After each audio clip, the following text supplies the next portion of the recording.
Hey, it's Bitty Petty. Welcome back to my channel. Today it's time for Oh So Inspired. It's a collaboration hosted by Alicia at Call Me Crafty Owl.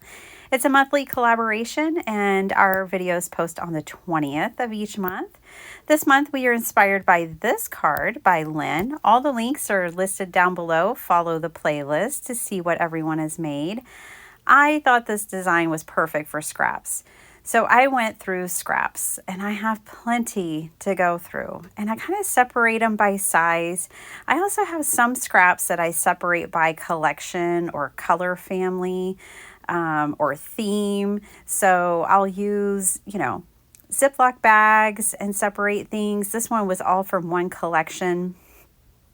When I use 6x6 paper, I almost always cut it to 4x6. So I always have these 2x6 scraps left over. So what I did is I grabbed that one collection that I thought was bright and fun and summery, and I just grabbed the scraps that I already had. I'm really not measuring today. I am making A2 cards. Shocking, I know. But I had these bases already cut and folded and ready to go. And I just thought that these were perfect for this. But I mean, depending on your scraps and what card size you want to make, you can make these any size you want. Now, like I said, I'm not really actually measuring. I just kind of lined this up on my card front. So my card front is a lightweight cardstock that's cut to 4x5 1/4 because I always like a little bit of a border on my cards. And then I'm going in and basically I cut it to about a length that I liked. Then I took a second strip and cut that one to match that length. And now I'm going to take a few other pieces like these scraps here, and I will stack those on top. So for this one, I decided to kind of have matching patterns at the top and the bottom, but you can, do this any way you want. You can mix match these. If you're working with really scrappy scraps, then, maybe you won't have a lot of matching patterns. I am just giving a slight edge, a border edge to these, but not too much. Again, for me, the object of being inspired by the card this month was to use my scraps and to create these paneled backgrounds. And the way you panel them is completely up to you. Mine don't look exactly like Lynn's card, the special guest that we are inspired by this month, but they resemble it enough. And it was inspiring to be able to pick up a bag of scraps and bust them and make a bunch of card fronts. So here again, I'm just going to kind of trim this down. And this one, I did it even more wonky because I really want you to see that everything doesn't have to line up and be, exactly one size. So here my two bottom blue pieces, one is taller than the other. I'm truly not measuring anything by measurements, but just, I kind of line it up on my card base, make a mark with a pen or a pencil, and just trim it off.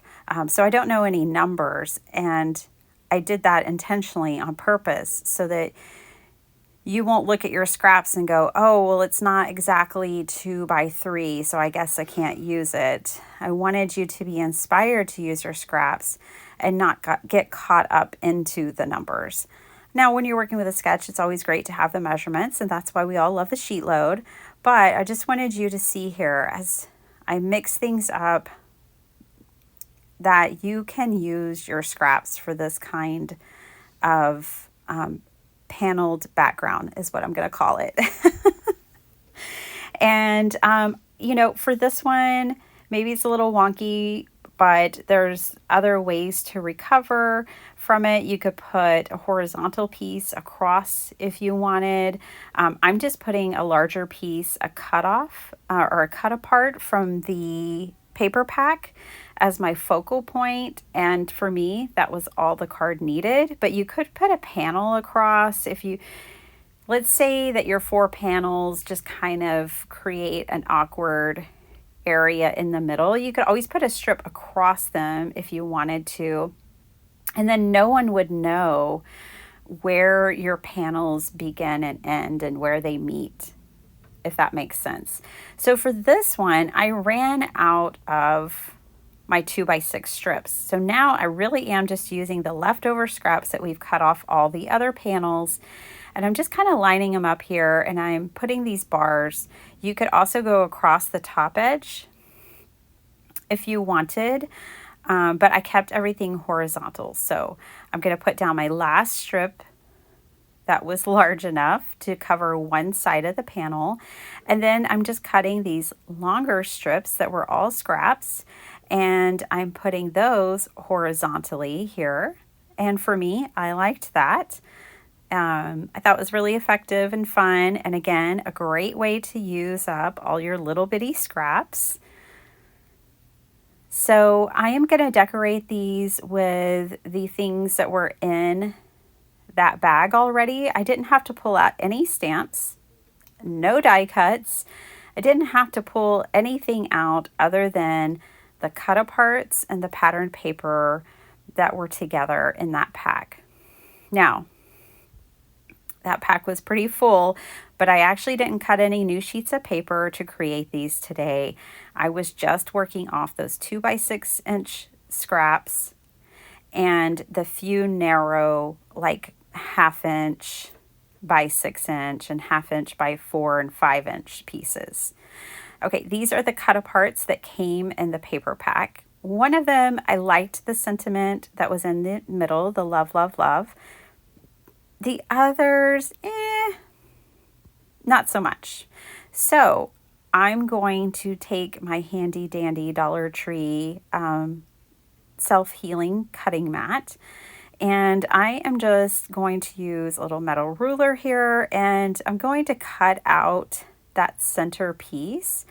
These pages were all double-sided, so I know that on the back side of this cut apart is a pattern.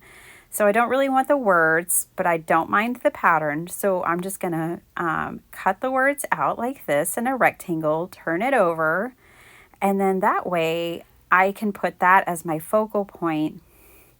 And I'm going to do the exact same thing for this one over here.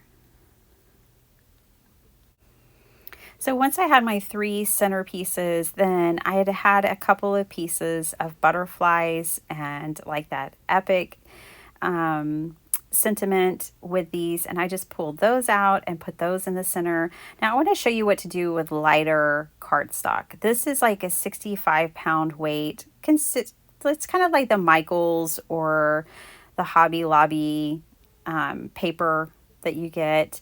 And what I like to do with these is I like to put a panel on the inside. So this panel measures 4 by 5 1/4. And then I put that panel that we decorated together here on the outside. And by the time I have those 2 panels there, and especially with layers, I think this makes a really nice card base. So I like to use lightweight cardstock when I'm putting a lot of layers together, and it ends up making a really nice weighted card. Now, I put some pearls on these, and I broke the rule of odds. I actually thought the odd numbers looked the strangest because I put 3 in one corner and 3 on the other. And I liked that better.